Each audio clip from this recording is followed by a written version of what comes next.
موعظة ونور فيه شفاء للصدور وشفيعنا يوم النشور آياته تروي المدى وصفاته نبع الهدى نلقى الجنان بحبه لن تستقيم حياتنا إلا به هو القرآن والفرقان إليه تنصت الأكوان وفيه تعطر الآذان والقرآن ضياء يملأ الآفاق ونور يبعث الأشواق وفيه محاسن الأخلاق والقرآن.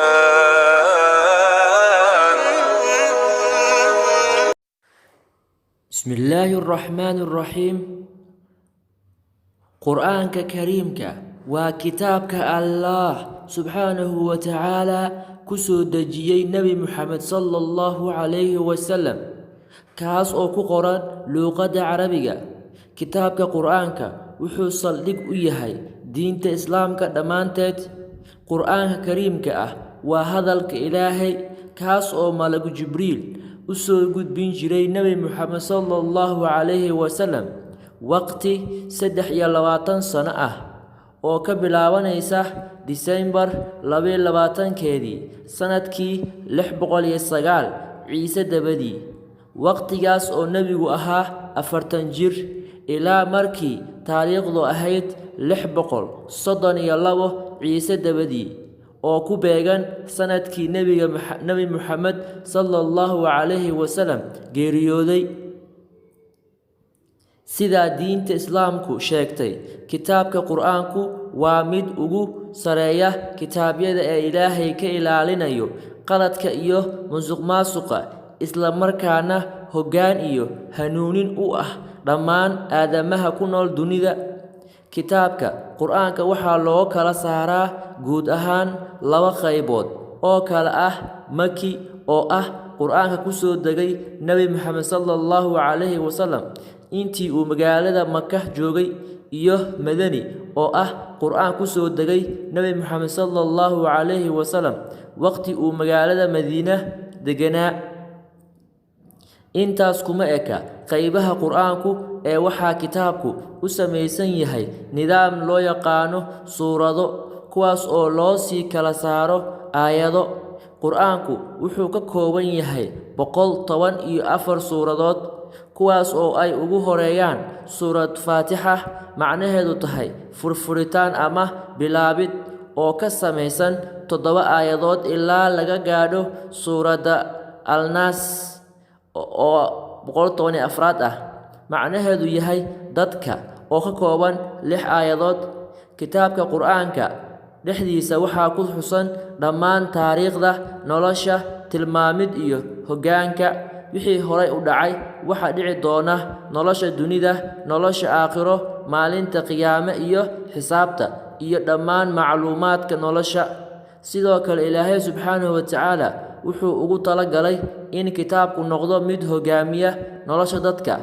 suurad kasta iyo aayad kasta oo ka mid ah kitaabka quraanka kariimka ahi waxa ay tilmaamaysaa isla markaana faraysaa ama ka reebaysaa dadka. wadajirka quraanka iyo xadiisku waa sharciga saxda ah ee Alle ugu talagalay in aadamuhu isku maamulaan waxaana loo yaqaanaa sharciga shareecada. intaas waxaa dheer quraanka oo lagu aqrinayo luqada carabiga ayaa waxaa la aqriyaa waqti la tukanayo salaadaha qofka xafida 114 suuradood ee quraanka waxaa loo yaqaanaa xaafid. jiijid iyo qurxinta codka marka la aqrinayo quraanka waxaa loo yaqaanaa tawjiid.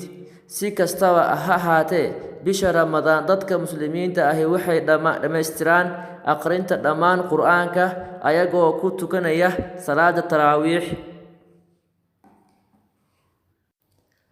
macnaha iyo sharaxaada quraanka ereyga qur'aan waxaa kitaabka qur'aanka laga dhex helaa 70 jeer, kuwaas oo qaarkood yihiin ficil iyo magac ah qara'a oo macnaheedu tahay akhriyay ama la akhriyay.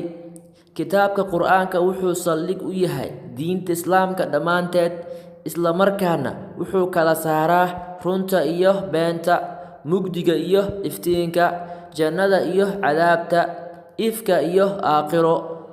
Kitaabka Qur'aan Kariimka ah ee Ilaahay Subxaanahu wa Tacaala ku soo dejiyay Nabi Muxamed sallallahu calayhi wasallam waxaa lagu magacaabaa Al-Furqaan, kaas oo ah tilmaamid, Al-Huda, xigmad, xasuusinta Alleh, Ad-Dikri, iyo mid samada sare laga soo diray, Tanziil. Wabillaahi tawfiiq.